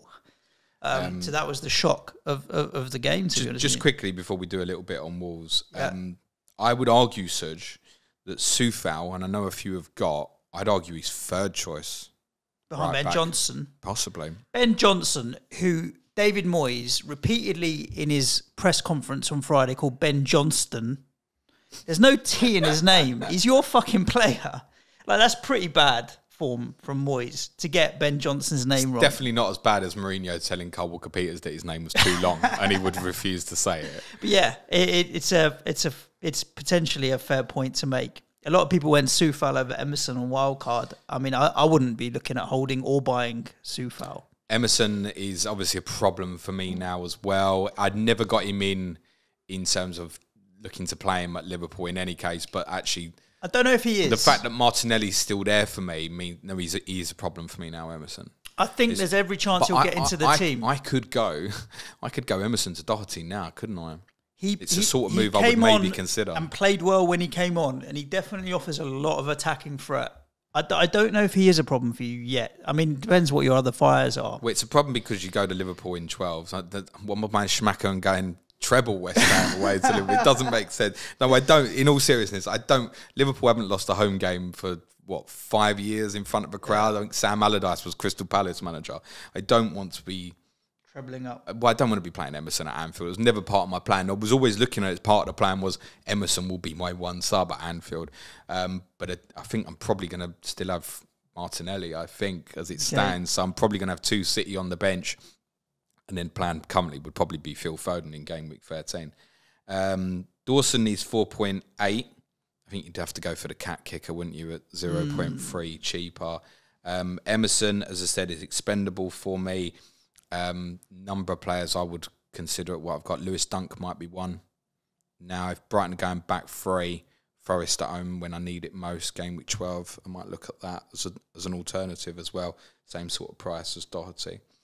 On Wolves, listen, once that happens and fans start singing you don't know what you're doing, that's it, you're finished, mate. It's game over. They played Ruben Neves at centre-back, which we'd heard this might happen in the week, and on our popular Wolves Slack channel, I'd actually said that I thought Neves as an old-fashioned European sweeper could be great if they played that. And I don't think he was the problem. The problem is you're taking your best midfield player out of the midfield. That doesn't help. But exactly what you said, a lot of the football's all right. Yeah. You just don't ever feel like they're going to hurt you. No. Definitely were better when Costa came on. Neves is obviously now suspended. Neto off injured. For the game to Chelsea. Neto off injured. I think there are things with Lage where you have to look back on it and question. Played Toti Gomez last year, who Bradley Parker quite likes. Played a few games, did absolutely fine. I want to say in the winter period. So you've only got Collins and Kilman. What was your strategy if something happened to either of them? Was your general strategy to go, I'm going to drop Johnny into a back 3, or actually like he did against City, I'm just going to play Neves at centre back? Was that the plan? You can't live like that in this league with 2 centre-backs. No. So he's decided Gomez and Mosquera ain't up to it. Mosquera was one of his first signings last summer as well. I understand he had to let Willy Bolly go because there was an incident where he called him up for the League Cup game against Preston and refused to go. Fine, so at that point you've got to get him out of the club. Let Cody go to Everton. It looks an error right now, doesn't it? Big one. Evertonians will tell you that Connor Cody is playing so well. And what else do you lose with Cody? That leadership, right? It's so understated and important. Wolves' FPL assets would be complete no-go. They are 1 win from the last 15 in the Premier League. They've scored, Suj, 4 goals this year. Well, since April, they've scored less goals than Burnley in the Premier League. Wow. Burnley went down in May. Yeah. So I think we can understand it had got to a point where, and in spite of the managerial change, which we don't expect a new manager to be appointed this week, you have to think Chelsea be good things for a clean sheet at the weekend. Oh, yeah, 100%. And I wouldn't be surprised if they won very comfortably. With no Neves, no Neto potentially as well. Yeah. Let's move to the Sunday games, James. We've been rabbiting on for a while. What's this one, 6-3 Manchester City versus Man United. We're going to run out. Just look, they're good. City at everything. They're good at passing. They're good at running. They're good at kicking. They're good at tackling. They're good at shooting. They're good at football. I mean, United certainly fell into traps, and I think that with sort of Eriksen playing a deeper role, and he was one of the few who actually was half decent on the ball for United yesterday against an opponent like City when you've got De Bruyne driving through you in those areas. Just a no-go. I was very surprised that Casemiro wasn't in the United team. He certainly will be in the United team for United's next game. I'm fairly confident of that. But yeah, City, the 4 or I think 5, if you include Bernardo Silva, and Gundogan played a real good sitting job. They were irresistible. Rodri, so he had a calf injury, okay, which we don't have a timeline for yet. I don't suppose they'll rush him back with Southampton at home this coming weekend, but they were hoping that even yesterday morning that he was going to be fit. So I don't think it's bad, but then Guardiola said after the game, he said, I don't know how long he's going to be out for. And obviously Phillips is out for a while. So Gundogan will have to play that role at the moment. Otherwise, they'll probably have to chuck one of the centre-backs into midfield. I think Bernardo Silva can play a deeper role, but you wouldn't want him to play as a single pivot. You need him as a 2. So it might have to be Stones isn't going to be out for too long either. Perhaps they would look at playing someone like him in that area if it came to it and they were without Gundogan for a while. But yeah, the front guy is irresistible. If somehow you've got Jack Grealish in your FPL team, you're dirty unlucky. I don't know if he's come away from that game with no returns. Seems ridiculous. Right, Haaland. How many points more he's got than Harry Kane? Yes. 40? Looking at, yeah. Okay, Haaland's 96. What's Kane, 54 or something? So Harry Kane. I really wanted Haaland to be on 100 points by now. He's pretty fucking close. 94. 96, sorry. Don't worry, it's not going to take long. Harry Kane is the second highest scorer in FPL at the moment. He's on 56 points. 56. Erling Haaland has 40 more than that. He is currently averaging 12 points per game. The only points per million player who's better valued than him at the moment is Arsenal's William Saliba. He's the youngest player ever to get 5 attacking returns in a Premier League game. For those who wanted the latest update, he's scoring on average every 13.6 touches. He's only 9 goals short of Heung-min Son and Mo Salah's Golden Boot tally from last season. I think he'll get it before the World Cup. I think he'll score more goals before we break for the World Cup than they did in the whole of last season. This guy is breaking football. 1, 2, 3, 4, 5, 6 games. The 3 home games are Southampton, Brighton and Fulham. I think he'll score more goals before the World Cup than the Golden Boot winners did last season. The thing is, on a serious, it's not great for FPL. And no. Do you know what? If someone is seriously listening, if he continues at the rate he's going at, honestly, I know people this kind of 14 million. If he keeps going at the rate he's going, he should be about 16 million next year. Joel, this morning at work, when we got in early, goes, do you think Haaland will be the first 100% owned player ever in FPL? And I was like, it can't ever get to that because of bots and we have competitions like a differential team and dead team. It'll never get to 100%. But I do think there probably is only 3 or 4 game weeks between now and the end of the season where I won't captain him. And that's because he's not playing, or I really think he's going to get a little rest because Pep's specifically said, I'm not going to start Haaland. But there's going to be 4 game weeks, James, between now and the end of the season. As it stands at the moment, it feels like the answer to the trivia question is going to be Mark Travers. Like, who was the only goalkeeper Haaland didn't score against? It's Mark Travers, who conceded 9 at Anfield. Incredibly. Game week 1, where he only scored 2, kind of feels all right now, to be honest. We game week 1 through when we... Okay. Serious conversation about captaincy. So, those who've gone against this week have suffered, and you have my sympathy. I had the Havertz versus Salah thing last year. I know how it feels like. And I don't think those who called against were wrong. I know there's a few who've still got like Maddison captaincy tonight. You know, let's wait and see. There might be a big hole in that as well. But you look at weekends like this one, and you know, if you're making a captaincy video this week, I don't really know what you're doing with like Tottenham going to Brighton, Liverpool going to Arsenal. You need that combination where, I don't know, like Son and Kane have a brilliant fixture and Haaland has a tough fixture. So let's say game week 11, Kane and Son at home to Everton or Haaland at Liverpool. I'm going to go Haaland. Well, so am I. It's not a doubt about it, in my opinion, unfortunately. And it's worth saying, look, Everton are doing well defensively, so there is that influence as well. But Haaland right now feels like can't go against at this moment because the form is so hot. There will be a period. There will be a period where you can be brave enough and take it on. Think back to last season where we got into the run-in, and those who went against Mo Salah in the run-in generally had success. There will when be the a competitions period, stack up, right? At the moment, there's only 2 competitions. The FA Cup, League Cup are all going to kick in. Comfy in the Champions League.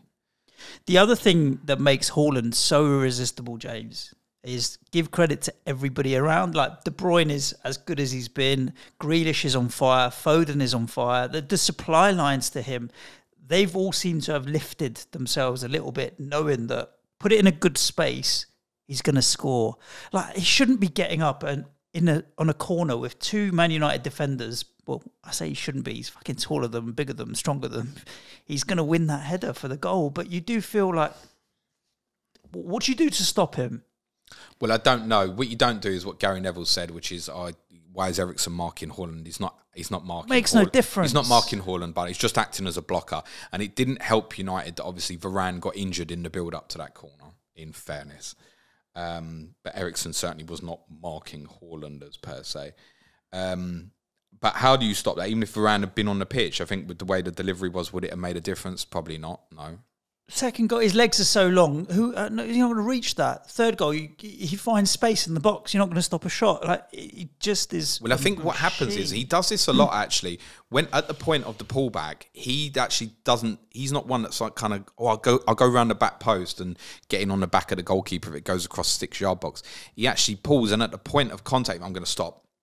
And because he is so threatening, what do you act as a defender? Your instinct is to protect my goal. So you don't want him behind you there. It's like, if he's in front of me there, I can at least maybe try and get a block in. But he's just pulling off people.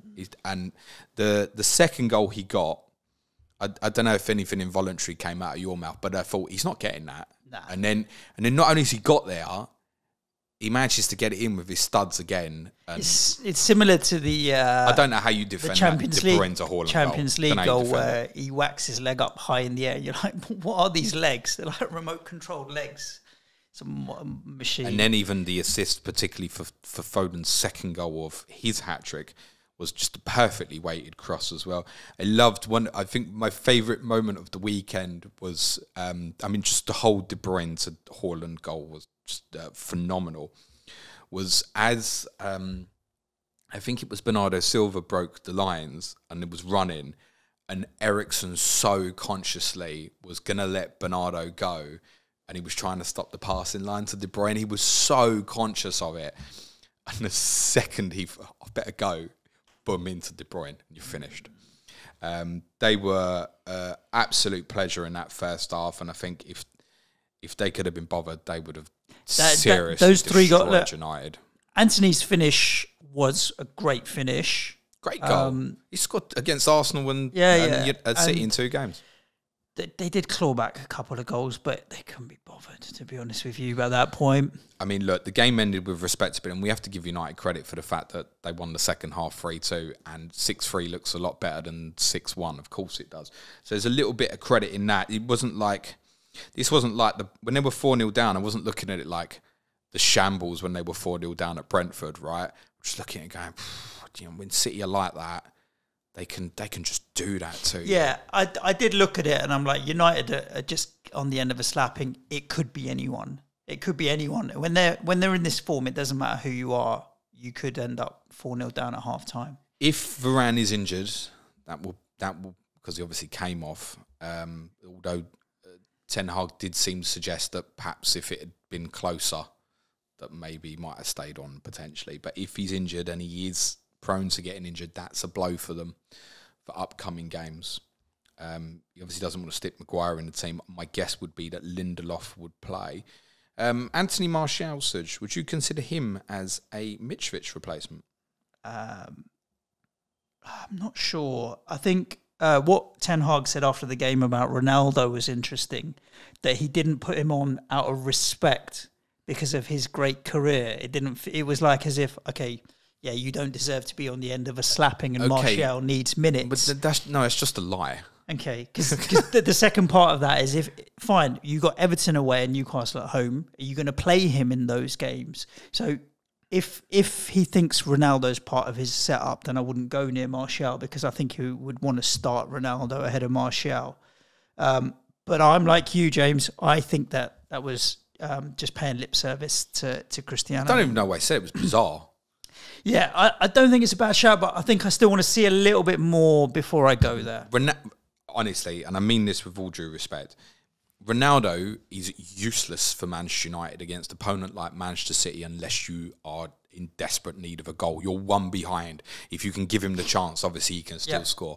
Other than that, he's a waste for you. Agreed. So, Martial was brought on because Martial could have a greater impact on the game. There's no doubt about that. I heard a great stat on Manchester United as well, James. It's the first time they've conceded 4 goals in a half since August. That's very, very true. Yes. And it's the first time they conceded 6 since, I think Tottenham beat them 6-1, I want to say. Maybe. That was, a year and a half or 2 years ago? It's behind closed doors, football doesn't really count in our memories in any case.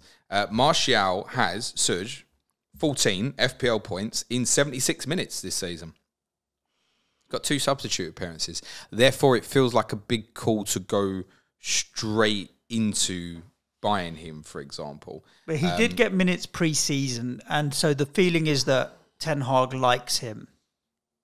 Yes. And if he's fit, yes, I agree. He will probably be Ten Hag's first choice striker with Rashford off the left. I think first choice for United at the moment would be... I think Anthony is interesting that he stayed on as well.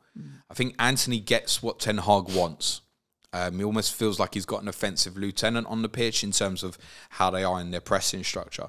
I think it's Anthony right, Rashford left, Martial up front. I think Sancho's not in United's best team at the moment. He's got to do more, by the way.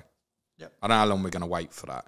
So I think, yes, Martial up front. Would I go and buy him? No, wouldn't be top of my agenda. Everton away, Newcastle at home, Tottenham at home, Chelsea away, West Ham at home. Doesn't scream to me anyway. And obviously, he needs fitness. So... But under 1% owned, was he rocking up at about, 18 points per 90 or something? That's going to obviously appeal to some and stuff. I think not yet for me, but I don't know, maybe if he got plenty of minutes on Thursday in Europa or something, wouldn't completely discount him. But I don't think the fixtures are great. No. City, the only thing I want to add on top is current plan for me, I think, would be keep Cancelo. Keep Haaland, obviously, and I think it's probably moved De Bruyne to somebody in 12 that then allows me to come back to Foden in 13 and move the money. As I said, kind of near the start. I think love KDB. I mean, absolute joy to watch. Is he worth the extra over Phil Foden? If I've got that ongoing confidence that Foden's going to play a lot at the moment, no. I'm not worried about captaining anyone else, am I? As it stands currently, it's just who my captain game week 12. Other than that, the only time I'm not captaining Haaland at the moment is if I think he doesn't play. And you can go against. I didn't captain Haaland at Villa, right? Because I didn't think he'd start that day. I captained De Bruyne, and it cost me 2 points. Yeah, got away with it a bit. I was to say, got away with it a bit. For me, at the moment, I'll be moving on Cancelo at some point before. Game week 12. It could even be this week for Reece James with their fixtures coming up. On the other side, if I decide to move De Bruyne on, I will do as well before 12. But on the other side, I think the 3 that I'll come back to will be Foden, De Bruyne, Haaland, and I'll just go without Cancelo and just save that little bit of money in the midfield. And just go with the 3 attacking, knowing that, there's going to be a game where Foden might miss out. But I think at 8.1 that Foden's at right now, I mean, we're getting the Phil Foden that is is probably the best 8 million asset almost, arguably. Probably falls in line though, like the Arsenal players, you probably don't buy at the moment. Not until 13. I don't think so. I think you wait from now. 13 to 16, which is the World Cup, 3 of the last 4 are at home. James. If you were in a situation where, I don't know, hypothetically you just had, say, I don't know, Saliba and Haaland as coverage from Arsenal and City at the moment, then cool, go and buy Phil Foden. Mm-hmm. It's only that they're blanking would be a reason not to do it at the moment. Agreed. Last but not least, Leeds, Aston Villa. I was hoping that Bailey might come and save my game week. Definitely fucking especially Leeds. After the red card, and it didn't happen. You know when you get to like Europa League on a Thursday, and no disrespect, your team's in it, my team's been in it. I'm in the conference. But unless we've been in that as well. Unless your team is playing, once you've done Tuesday and Wednesday night football, Champions League, you really can't be bothered with that shit. And watching these two after watching City felt a little bit like that, unfortunately. So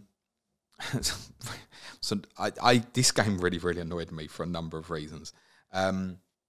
I think Leeds can be very pleased with the draw. They wouldn't have wanted a draw pre-game, but obviously the circumstance of Luis Sinisterra's red card, and we know a few people did gamble on him this week, and we wouldn't. I know a few podcasts that tipped him up as a potential opportunity. Well, I think that probably includes us. I wouldn't have put anybody off going to get him this week.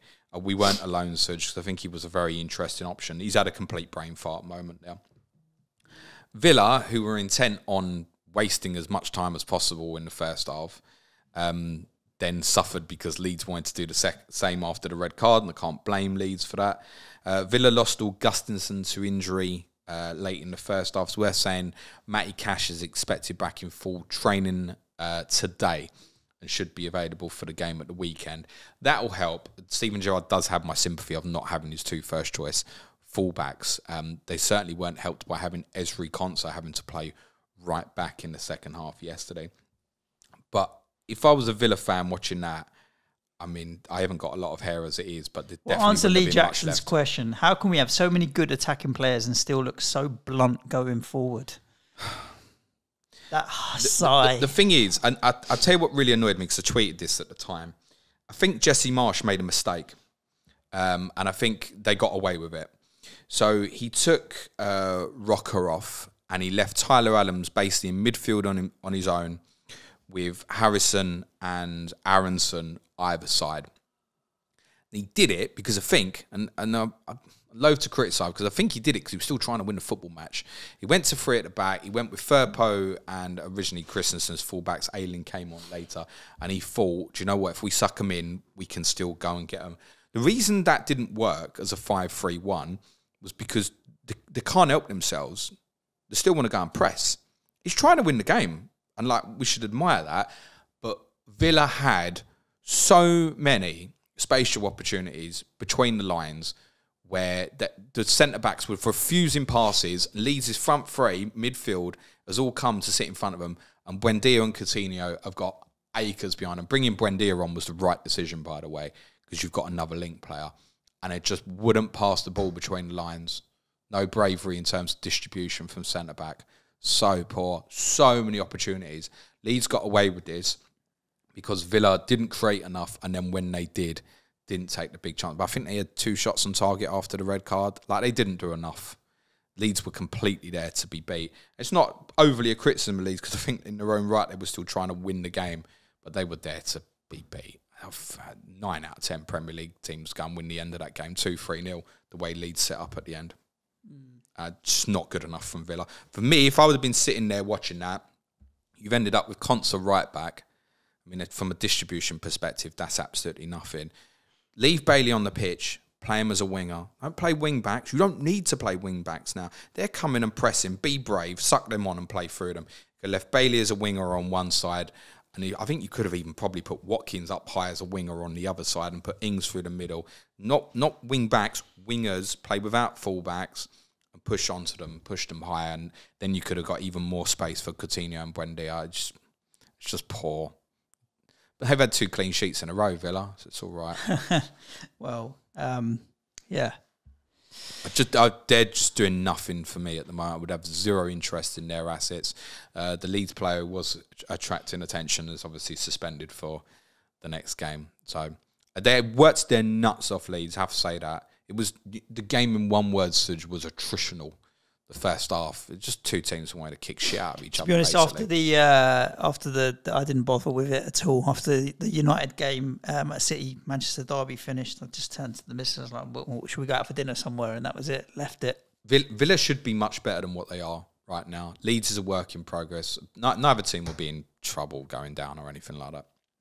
I don't think. James, we've been rambling on for a little while. We will do a few of the questions that we have had in on Twitter, but before we do the drill. What we got this week? People's Poll podcast tomorrow. Vote is open for you to around about 5:30 p.m. We will cover off a little bit of Leicester Forest tonight for you as well. The vote at the moment is quite close. There are 3 potential options for you. One is the future of domestic cups and why changes may be necessary in the next couple of years. Life after football. What happens after a playing career is done? I read some interesting stuff about footballers and bankruptcy after their careers and stuff. Yeah, 40% of them are bankrupt within 3 years. Yeah. And what will it be like for travelling fans at the World Cup? Mate, yeah. 19-19-hour festivals of drinking, but also no TVs in hotels. It's going to be interesting. Yeah, it's yeah. I've had the teams. Was it you and I were having a conversation? Teams have to get their own feed because beIN Sports are charging so much to the hotels. Don't ruin it. Yeah, any of those topics actually would be really quite interesting. So get yourselves over to Twitter, follow James at Planet FPL Pod if you don't already, and vote for them. Wednesday, Sky Fantasy Football Podcast. Thursday's Clash of Correspondence on trend with Palace's fixtures. Palace versus Leeds with McTavish and FPL Tacticians. Also why I didn't want to talk too much about Rodrigo and Bamford and others. We talk about them more on Thursday with Mig and Andy. I'm going to Brighton Saturday. There's no deadline stream, so I'm going to do not the deadline stream again on Friday night for you. If you'd like to support our content, it's a new month, www.patreon.com/planetfpl. Our additional podcasts from intermediate tier this week are Q&A today, UCL Fantasy Preview tomorrow, Tottenham Wednesday, which could be interesting because I'm probably going to have a hangover after watching Spurs against Frankfurt. Thursday, quiz on Portugal. I thought it'd be on trend with what's going on with Bruno Lage being sacked. And Friday will be our Game Week 10 preview show. Portugal is the one. I need Nico to teach me Portuguese. I've decided I'm going to go and live in Portugal. I thought Nico would like that as a quiz on Portugal. As soon as this whole paper bag business that I have, the day I sell it and sell up, I'm going to move to the Algarve, so I need to learn some Portuguese. Pastel de nada. How's that? Any good pronunciation? Awful. I need to learn. I was talking to my wife yesterday. She goes, I'm going to learn Spanish. I go, but if we want to go and live in Portugal, what do you want to learn Spanish for? She goes, they speak Spanish down there, don't they? I was like, do you think that Wolves will appoint a Portuguese manager? Yes. Without doubt. Can they not? Some questions, listeners. We'll give you a little bit extra time. We'll go to the extra 15 minutes of the fixture. Ketan Chopra, has Suj reached the stadium yet? I managed to get in only 6 minutes late, and that was an effort. And I'd planned to get to Westfield an hour and a half before kickoff. That's how fucked it was. So we talk about that more in Tottenham. There's got to be a story there, mate. It's not ideal. Sven de Smet says Zaha or Bowen up to the World Cup. I'll double that question up with who was flexing? It was William who said he's got Bowen and Foden. Should he just ignore Zaha? And that was a subtle flex that he had Bowen and yeah, Foden. nicely done. Yeah, I think that's the case. I think buying new priority would be Zaha, but I'm sitting there with Maddison, Bowen at the moment, Martinelli. I don't think I can sell any of them. Luxury moves at the moment. But wait and see if an injury gets picked up midweek. As I said to you last week, like if KDB got injured this week in the Champions League, I'd buy Zaha for him. Bank the money. And then move it, yeah. That would be my idea currently. You couldn't sell Foden this week either. You could always buy Zaha the week after. But yeah, if you're in a good position, don't force it. Most of us would want Wilfried Zaha at the moment, but I think it's not gonna work for me this week. I have no problem buying him next week. Ben Kearney, James, how are Chelsea allowed to agree pre-contracts with the likes of Nkunku? Surely this is a case of tapping up. Also, there's nothing to FPL, but I'm interested to know about this Nkunku. Tapping up is just not a thing anymore, is it? Right. So they're allowed to sign pre-contracts agreements? I don't know. I think Okay, I think people have given up on tapping up and stuff. I think. I mean, at the end of the day, who knows? For all we know, Leipzig have said, yeah, you've got permission and stuff. Who knows? I know they were obviously in talks with Leipzig about Gvardiol as well, so maybe they've said, yeah, fine, you can do it. And Kunku was never going to be staying at Leipzig beyond the next season. Probably similar for Gvardiol as well. So I don't think we can say with certainty that it is tapping up. It's just open and blatant these days. Even for players these days, international duty, whatever.